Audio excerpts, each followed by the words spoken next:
राधे। ताली नहीं बजा सकते तो मुस्कुरा तो सकते हैं, बाबा को मना देंगे, मुस्कुराते हुए मनाएंगे। छोड़ दिया मैंने भोजन पानी शाम की याद में,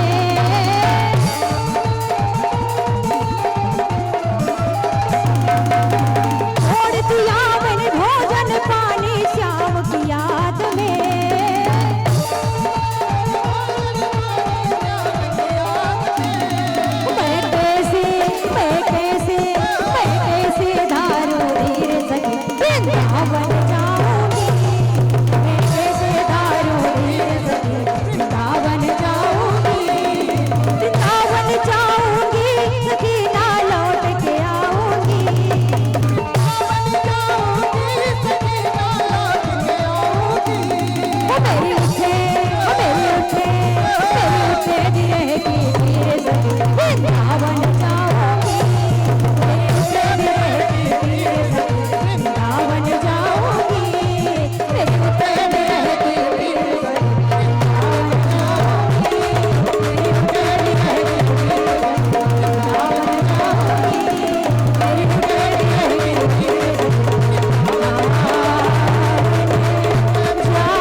मेरी उठे बिरह की पीर सखी, वृंदावन जाऊंगी।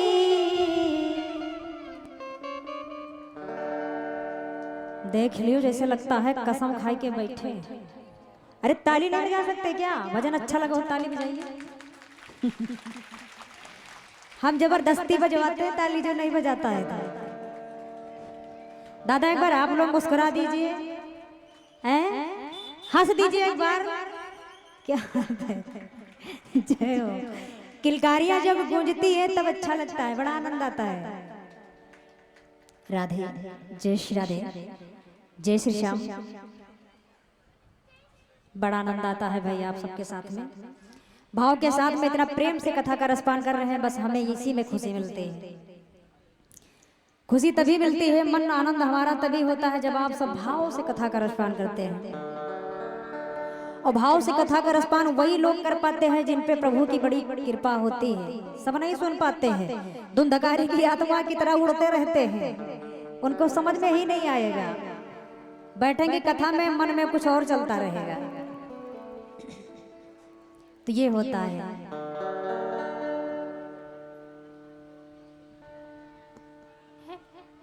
अब प्रभु की पावन चर्चा बड़ी सुंदर भाव से सभी भक्त रसपान कर रहे हैं द्वितीय दिवसीय कथा में। और सोमवार को भगवान बाबा भोलेनाथ जी का विवाह कराया जाएगा सोमवार के दिन, क्योंकि सावन चल रहा है तो सोमवार के दिन विवाह होगा। तो हम सभी जानेंगे कि भागवत की रचना किस प्रकार से हुई, जिसको हम रसपान कर रहे हैं अपने जीवन को धन्य बनाने के लिए। तो भागवत की रचना किस प्रकार से हुई, कैसे हुई, किसके द्वारा लिखी गई, हम जानेंगे।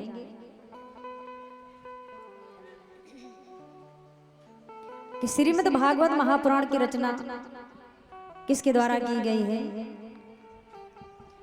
तो एक समय की बात कि एक समय एकांत में बैठे थे मुनि व्यास, और उसी समय देवरस जी आए उनके पास। व्यास जी महाराज जिन्होंने कथा को प्रकट किया है, भागवत श्रीमद् भागवत कथा का रचना जिन्होंने किया है, वो बड़े उदास मन से बैठे हुए थे। अब बड़े उदास मन से जब बैठे हैं तो नारद जी ने देखा अपनी बीड़ा को बजाते बजाते विचरण करते करते व्यास जी के पास पहुंच गए। व्यास जी से पूछने लगे कि महाराज आपके इस मुखमंडल पर ये उदासी कैसे, क्यों उदास है आप, बात क्या है। अब पूछने लगते हैं कि बोले ऋषिराज आज मुख पर छाई कुछ गहरी चिंता है चिंता रहित बताओ तो इस चिंता का कारण क्या है? कारण बताओ। मुखमंडल पर उदासी कैसी है, क्यों है? हम तो देखते हैं निरंतर आप लिखते ही रहते, कुछ ना कुछ किए करते ही रहते हैं। थकान लगी है? तो व्यास जी कहने लगे नहीं, थकान ते नहीं, हम उदास है। फिर क्या बात है? कहने लगे देखो, हमारा मन को संतोष नहीं हो पा रहा है। क्यों नहीं हो पा रहा है? नारद जी पूछने लगे। तो व्यास जी बताने लगे कि देखो नारद जी, हमने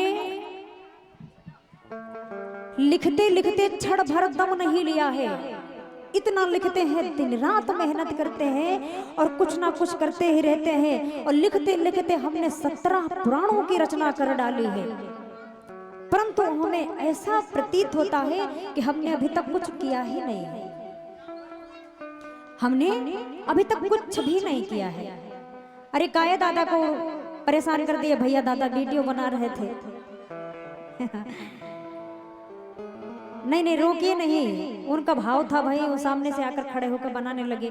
वैसे कथा लाइव चल रही है, ध्यान देंगे सभी भक्त कि आपके प्राणगढ़ की कथा कल्पना मधुर शास्त्री जी, आप सर्च करेंगे उस पे हमारी कथा लाइव चल रही है।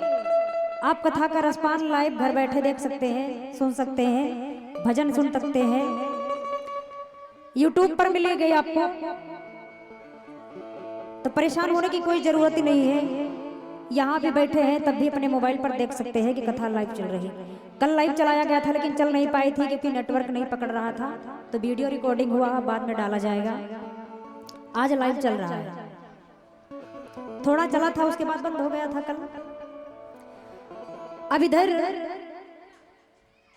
व्यास जी बताने लगते हैं कि हमने लिखते लिखते 17 पुराणों की रचना कर डाली है, परंतु हमारे मन को भी संतोष नहीं मिल पा रहा। हमें ऐसा लगता है कि हमने अभी तक कुछ किया ही नहीं है। नारद जी कहने लगे कि होगा भी कैसे महाराज? अरे संतुष्टि कैसे पहुंचेगी? क्योंकि आपने रचनाएं तो बहुत कर डाली, बड़ी ग्रंथ है आपने लिख डाली है, परंतु अपने एक चीज को भूल गए। क्या? प्रभु का नाम नहीं लिखा है, प्रभु के विषय में नहीं लिखा है, प्रभु के लीला को नहीं लिखे हैं आप। तो मन को संतुष्टि कैसे पहुंचेगी? जब तक महाराज आप प्रभु की पावन लीला के विषय में कुछ नहीं लिखेंगे, प्रभु के शुद्ध चरित्र नहीं गाएंगे, उनके गुणवाद का उल्लेख नहीं करेंगे, तब तक मन को शांति पहुंचने वाली नहीं है। नारद जी ने बताया। अब नारद जी बताने लगते हैं अपने विषय में कि देखो महाराज, भगवान के नाम में इतनी बड़ी शक्ति है कि हम क्या थे और आज क्या हो गए। हम ब्रह्मा जी के पुत्र हैं, ब्रह्मा जी के साक्षात पुत्र हैं, लेकिन क्यों आए बन करके? भगवान के नाम से जाप करने से हम आज ब्रह्मा जी के पुत्र बन के आ गए। नाम में इतनी शक्ति, और वही तुम भूल गए, वही तुमने लिखा नहीं। अपने विषय में बताया कि देखो मैं 5 वर्ष का था, मैं ब्राह्मण दासी का पुत्र था, 5 वर्ष की उम्र थी मेरी, और मैं ऐसे नहीं भगवान के घर से पैदा हुआ हूँ। मेरा जन्म ब्रह्मा जी के ऐसे नहीं हो गया, मैंने बड़ी तपस्या करी है। 5 वर्ष की उम्र से ही हमने संतों की सेवा करना शुरू कर दिया था, कथा पूजन में भजन में मन लगाया था। तब संत जी सेवा से हमारी प्रसन्न होकर के हमें राम नाम की दीक्षा दिए थे, और उसी राम नाम का जाप करते करते समय काफी बीता तो हमें एक सूक्ष्म ज्योति दिखाई पड़ी, एक छवि दिखाई पड़ी, छवि दिखाई पड़ी। उस छवि जैसे ही छवि दिखाई पड़ी, उस छवि ने आवाज दिया कि देखो इस जन्म में तुम्हें भगवान के दर्शन नहीं होंगे। क्यों? जब तुम्हारा भौतिक शरीर छूट जाएगा तो साक्षात तुम ब्रह्मा जी के पुत्र बन करके आओगे। और देखो मैंने दोबारा उस छवि को देखने का बड़ा प्रयास किया, परंतु उस छवि मेरे दिमाग में आई ही नहीं, मेरे सामने आई ही नहीं, मैं देख नहीं पाया। लेकिन राम नाम का जाप करते करते मेरा भौतिक शरीर जब छूट गया तो मैं साक्षात जाकर के ब्रह्मा जी के पुत्र बन करके मैं आया हूँ। और हमें भगवान विष्णु जी ने ये बीणा दी है, नारायण जी ने ये बीड़ा दिया है, और उन्हीं का मैं निरंतर जाप करता रहता हूँ। मैं निरंतर बीड़ा को बजाते बजाते उन्हीं के नाम का स्मरण करता रहता हूँ।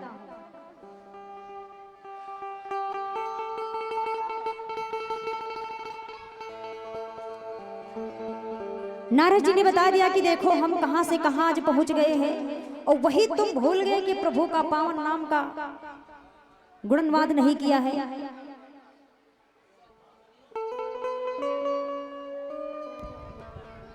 गौरव भैया जहां पर भी हो, राधे राधे, मंच पर जय श्री श्याम।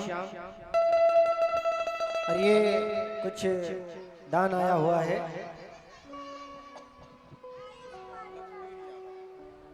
ये है हमारे आयुष कुमार और विकास कुमार, इनकी तरफ से 11-11 पत्र मुद्राएं बाबा के चरणों में अर्पित हुई हैं। भगवान इनके भंडार भरे जीवन मंगलमय हो। जय श्री राधे, जय श्री। और ये आदरणीय परम सम्मानित लखवीर यादव जी, आपकी तरफ से ठाकुर जी के चरणों में 21 पत्र मुद्राएं, और अभिषेक के माता जी की तरफ से 51 पत्र मुद्राएं, और ये 51 पत्र मुद्राओं का दान जो गुप्त दान है, 3 माता जी की तरफ से गुप्त दान आया हुआ है 51 पत्र मुद्राओं का, और रोशन की माता जी की तरफ से 21 पत्र मुद्राओं का दान। इन सभी दानदाताओं के लिए एक बार जोरदार तालियां हो जाएं। क्या बात है। अब इधर नारद जी व्यास जी को बताते हैं कि नाम से नाम जप करने से कहां हम पहुंच गए, और आप भी प्रभु की लीला का गुणगान कीजिए। और ये राधे राधे, और ये विकेश कुमार आपकी तरफ से 1-1 पत्र मुद्राओं का ऑनलाइन दान आया हुआ है। ठाकुर जी सदा आप पर कृपा करें। बोलिए श्याम रे सरकार की जय हो, बोले कृष्ण कन्हैया लाल की जय हो। अब इतना जब नारद जी व्यास जी को बताते हैं तो व्यास जी की समझ में बात आ गई कि हाँ, हमसे कुछ गलती हो गई है, हमसे कुछ छूट गया है।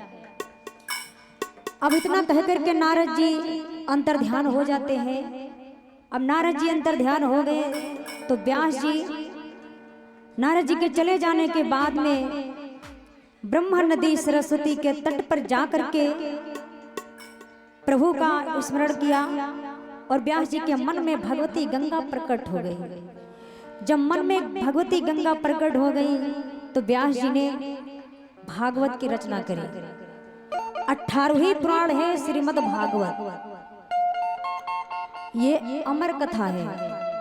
इस कथा का जो भी रसपान कर लेता है उसका उद्धार हो जाता है, पापों से उद्धार हो जाता है, पाप नष्ट हो जाते हैं। अब वेद व्यास जी ने कि वेद व्यास भगवान ने भगवत दी प्रगटाए, और जिसके श्रवण मात्र से पापी भी तर जाए। व्यास जी ने प्रकट तो कर दिया भागवत, लेकिन अब स्वयं नहीं लिखी है। इस भागवत की रचना व्यास जी ने अपने मुखारबिंद द्वारा बोले हैं, और लिखा है गणेश जी ने, गणपति जी ने लिखे हैं। गणेश जी के द्वारा ये लिखी गई है। व्यास जी बोलते गए, गणपति जी लिखते गए हैं। भगवान शिव जी से गणेश जी को मांग कर लाए थे व्यास जी कथा लिखने के लिए कि हम स्पीड में बोलेंगे तो उतनी ही स्पीड में कोई लिखने वाला होना चाहिए। तब गणेश जी ने लिखा है अब लिख डाले तो व्यास जी मन में विचार करने लगे कि अब हम ये कथा सुनाएं किसको। भाई सुनने वाला, सबसे पहले कथा सुनने वाला धार्मिक होना चाहिए। तो अब करे विचार व्यास मन में, अब करे विचार व्यास मन में, ये कथा सुनाओ मैं किसको।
कथा को प्रकट तो कर दिया है, भागवत की रचना तो हमने कर डाली है, परंतु सुनाए किसको। सुनने वाला धार्मिक होना चाहिए और जन जन तक कैसे पहुंचाएंगे हम, विचार करने लगे। तब व्यास जी को अपने पुत्र सुखदेव जी की याद आ जाती है। सुखदेव जी की याद आई कि मेरे पुत्र जो सुखदेव जी हैं वही धार्मिक है, उनसे बड़ा धार्मिक कोई हो नहीं सकता है, उनसे बड़ा ब्रह्मचारी कोई हुआ ही नहीं है। क्योंकि जन्म लेते ही सुखदेव जी जंगल की ओर भगवान की तपस्या में लग गए थे, भजन करने लगे थे। आज उनकी याद आ गई, सुखदेव जी की जब याद आई तो व्यास जी खोज करने लगते, सुखदेव जी मिलेंगे कहाँ पर। तो आइए सुखदेव जी का जन्म कैसे हुआ, भाई जन्म लेते ही ब्रह्मचारी कैसे हो गए, हम थोड़ा उनके बारे में भी जान लेते हैं विस्तार। बोली भागवत महापुराण की जय हो।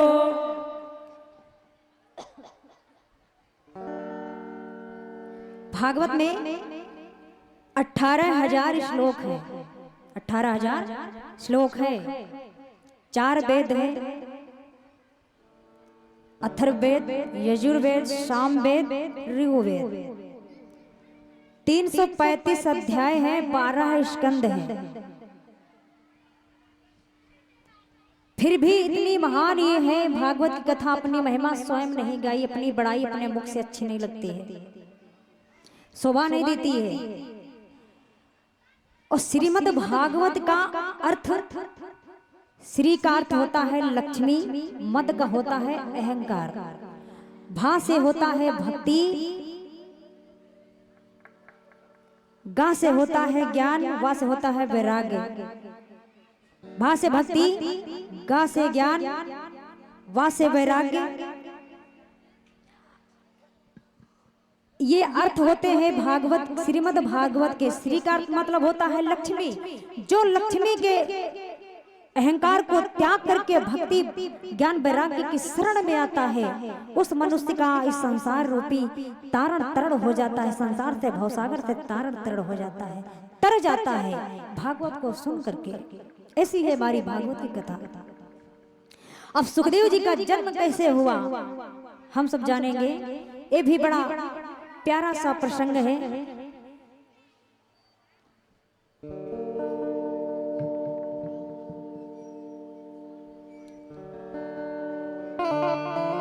जय श्री राधे, जय श्री श्याम।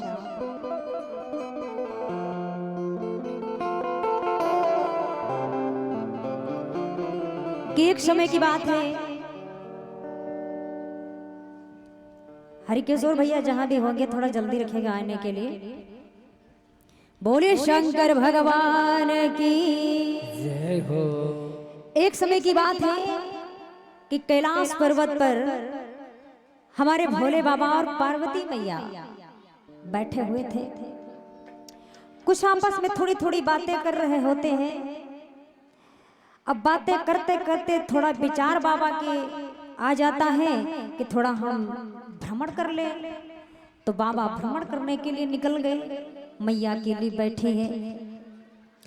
और नारद जी की बस एक ही बात है, नारद जी इधर की उधर बहुत कराते हैं और बीड़ा को लेकर के तुरंत पहुंच जाते हैं। उनका एक ही भजन होता है, क्या कि श्रीमन नारायण नारायण हरि हरि भजमन नारायण नारायण हरि हरि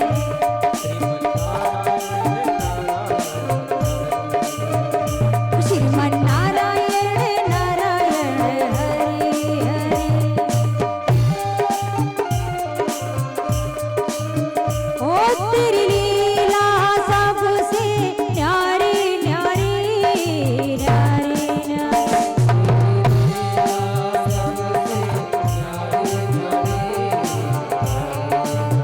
ओ तेरी लीला सबसे न्यारी न्यारी हरि हरि।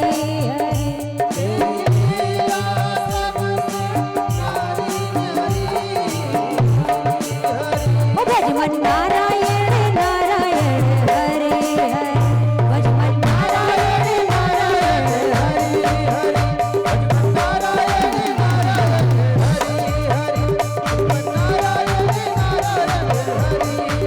ओ श्रीमन नारायण नारायण हरि हरि श्रीमन नारायण नारायण हरि हरि।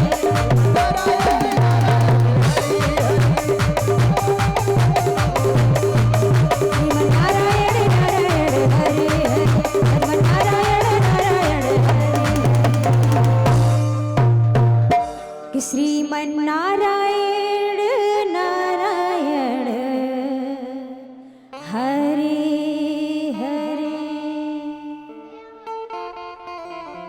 बोलिए भागवत महापुराण की जय हो, बोलिए शंकर भगवान की जय हो। नारद जी का एक ही भजन है, एक ही गाना है। भगवान विष्णु ने उनको बीड़ा दी, वो बजाते बजाते निरंतर नारायण नारायण का जाप करते रहते हैं। और जाप करते करते कैलाश पर्वत पर पहुंच गए। कैलाश पर्वत पर पहुंच गए और जैसे ही माता पार्वती जी को देखा, हाथ जोड़ करके प्रणाम किया। मैया कहने लगी, आइए आइए नारद जी, कैसे बड़े दिनों बाद आना हुआ, थोड़ा बैठिए, आइए आइए। बिठाया, कहो कैसे आना हुआ, बड़े दिनों बाद आए हो, सब ठीक है? तो नारद जी कहने लगे कि हाँ मैया सब तो बढ़िया है। फिर अच्छा ये बताओ बाबा कहाँ है? मैया कहने लगी, अरे कहीं गए होंगे घूमने टहलने, आ जाएंगे, बताओ क्या बात है? कहने लगे, देखो मैं मृत्यु लोक से आ रहा हूं, तो मैंने देखा है कि वहां पर कोई किसी से प्रेम नहीं करता है, किसी भी व्यक्ति में प्रेम नहीं है और सब झूठ पर झूठ बोला करते हैं। सत्य का नाम निशान खत्म ही हो गया है, कोई सत्य नहीं बोलता है। अगर एक बार कोई सच बोल दिया तो कहता है कि हमने बड़ा सत्यता का काम कर दिया है। दिन भर तो सब झूठा ही बोला करते हैं, कोई किसी से प्रेम नहीं करता, सब लड़ते झगड़ते रहते हैं आपस में, भाई भाई से लड़ाई करते हैं, एक दूसरे को काट डालते हैं थोड़ी थोड़ी सी जायदाद के लिए। अरे मैया बड़ा सत्य है। मैया पार्वती कहने लगी, ये तो सही बात है भाई, बात गलत है, ऐसा युग है, ऐसा हो रहा है, तब तो भाई कठिन बात है। नारद जी कहने लगे, फिर भी मैया कोई किसी से प्रेम नहीं करता है, तो मैं सोचा कि थोड़ा आपके यहाँ देख लेता हूँ। मैया कहने लगे, रे इसमें संदेह की कौन सी बात है, हमारे यहाँ तो सभी एक दूसरे से बहुत प्रेम करते हैं। जैसे इतना कहा कि बहुत प्रेम करते, बाबा कहने लगे, अच्छा? नारद जी कहते हैं, अच्छा बड़ा प्रेम है? नारद जी ने कहा, हमें तो ऐसा कुछ मैया दिखाई नहीं दिया, आपके यहाँ ऐसा तो हमें कुछ दिखाई ही नहीं देता कि बड़ा प्रेम है, कौन किससे प्रेम करता है? कहने लगे, हे तुमको क्या पता है, हमारे पति देवता हमसे बहुत प्रेम करते हैं, नारद जी कहने लगे अच्छा इतना प्रेम करते हैं हाँ वो हमसे कभी झूठ नहीं बोलते, बड़ा प्रेम करते हैं, हमें सब कुछ सच सच बताते हैं। कहते भोले बाबा हाँ अच्छा भोले बाबा आपसे कुछ नहीं छुपाते। मैया कहती ना बिल्कुल भी नहीं। नारद जी ने कहा कि हमें तो मैया नहीं दिखता है ऐसा। अच्छा ये एक बात बता दो कि बाबा आपसे कुछ सच बोलते हो और झूठ ना बोलते हो। तो कहने लगे नारद जी कि मैया ये बताओ बाबा आपसे कितना प्रेम करते हैं। तो माता पार्वती कहने लगे वो हमसे इतना प्रेम करते हैं कि उतना ज्यादा कोई संसार में किसी को प्रेम नहीं करता है। नारद जी कहने लगे अच्छा जब इतना प्रेम करते हैं तो ये बताओ कि नारद जी भोले बाबा जो गले में मुंडों की माला पहन करके रखे कभी उसके विषय में बताया। पार्वती मैया कहने लगे मैंने कभी पूछा ही नहीं। अब जैसे कहा कि मैंने कभी पूछा ही नहीं, नारद जी ने कहा कि बस यही तो बात है, अगर तुमसे ज्यादा प्रेम करते हैं तो ये बात तो बिना पूछे बतानी चाहिए भैया। भाई अगर वो प्रेम करते हैं कुछ छुपाते नहीं हैं, झूठ बोलते नहीं, तो बिना पूछे ये बात बतानी चाहिए थी, क्यों नहीं बताया। मैया पार्वती कहती इसका मतलब वो हमसे प्रेम ही नहीं करते। नारद बाबा कहते वो मैया मुझे क्या मालूम ये बात, अब मैं क्या जानूं, ये आपस की बात है, आप जानो बाबा जाने, हम क्या जाने। अब मैया का पारा सातवें आसमान पे चढ़ गया कि बाबा ने हमसे इतनी बड़ी बात क्यों छुपाई कि मुंडों की माला गले में पहन रखे, बताया ही नहीं। और हमने पूछा नहीं तो उनको तो बताना चाहिए था, इसका मतलब वो हमसे प्रेम नहीं करते हैं। नारद जी कहेंगे अच्छा मैया मैं चलता हूँ, अगर बाबा आएंगे तो मेरे विषय में कुछ बताना मत, नहीं तो मेरी खैर नहीं। नारद जी आग में घी डालने समान बात करके निकल गए। अब मैया नाराज हो गई क्योंकि परीक्षा लेने आए थे, कहते थे बाबा कि जितना पार्वती जी और भोले बाबा में प्रेम है उतना किसी में नहीं है, कि भी किसी देवी देवता में नहीं है। तो उन्होंने कहा हम परीक्षा लेंगे जाकर के कि देखें भोले बाबा अपनी पार्वती मैया जी से कितना प्रेम करते हैं, कि कभी वो गुस्सा नहीं होते, कभी वो एक दूसरे से झूठ नहीं बोलते। और देखो मैया के बीच में झगड़े करवा दिए, लड़ाई लगवा के नारद जी निकल गए। थोड़ी देर बाद बाबा का आगमन होता है। बाबा का आगमन हुआ, भोले बाबा आए। अब रोज की तरह भोले बाबा जी का कोई आओ भगत नहीं, कोई सेवा सत्कार नहीं है। द्वार पे आए, खड़े हुए तो देखा कि आज हमारी पार्वती निकल करके हमारी सेवा के लिए नहीं आई। विचार करने लगे तो भोलेनाथ सोचने लगे कि बात क्या है। सोचे रे होगा भाई कुछ स्वास्थ्य गड़बड़ हुआ होगा, इसलिए हो सकता है वो आराम कर रही हो, लेटी हो, बैठी हो, नहीं आई भाई, कोई बात नहीं। भोले बाबा हमारे बड़े सरल स्वभाव के हैं, किसी भी बात को मन में नहीं रखते हैं। अब भोले बाबा आगे बढ़े तो सोचे कि थोड़ा बात करें, पूछें क्या बात है। पूछे रे पार्वती अरे क्या बात है, आज रोज की तरह हमारी सेवा सत्कार के लिए, आप हमारे स्वागत के लिए नहीं निकली, क्या बात है। मैया नहीं बोली, पार्वती मैया नहीं बोली। फिर कहने लगे अरे पार्वती गणेश और कार्तिक कहाँ है। मैया ने बोला है, तब फिर क्या बोला कि अरे हमसे गणेश पार्वती के विषय, गणेश और कार्तिक के विषय पूछते हो, मुझे क्या मालूम है। मैं दिन भर उन्हें बड़े पास बिठाकर घूमती हूँ, पास बिठाकर रखती हूँ कि पीछे पीछे उनके घूमती हूँ, मुझसे मत पूछा करिए।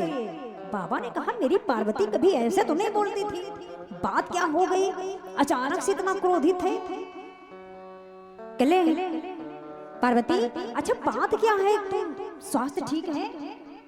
पार्वती मैया कहने लगे मुझे क्या हुआ है, मेरा स्वास्थ्य बिल्कुल ठीक है।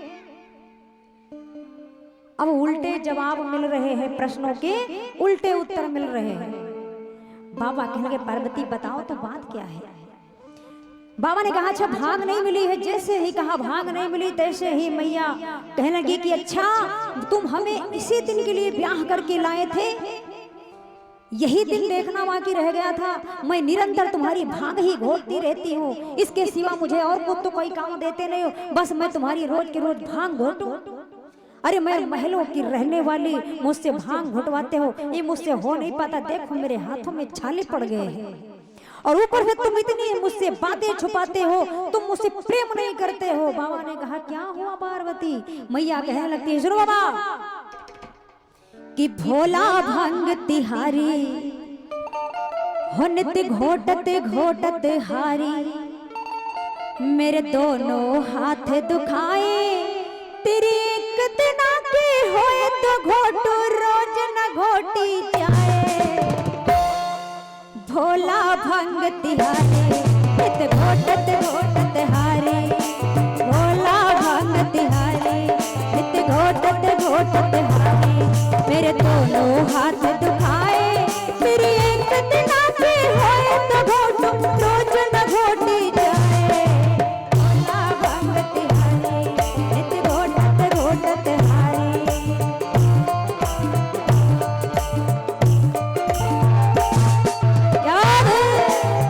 शंकर भगवान की, बोले पार्वती मैया की।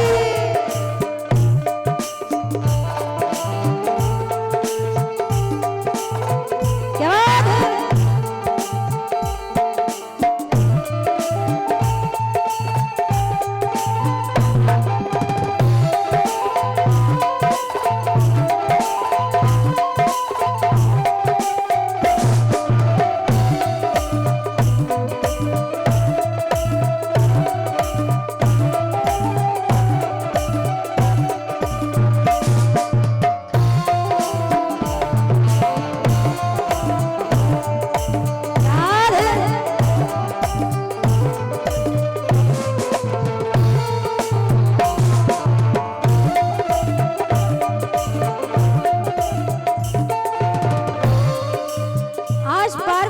भोले बाबा से कहती है भोलेनाथ मेरे माता पिता ने कितने नाजों से मुझे पाला है और तुम मुझे क्या करवाते हो? नाजुक तन को नाज से पाला कैसे कष्ट सहाले,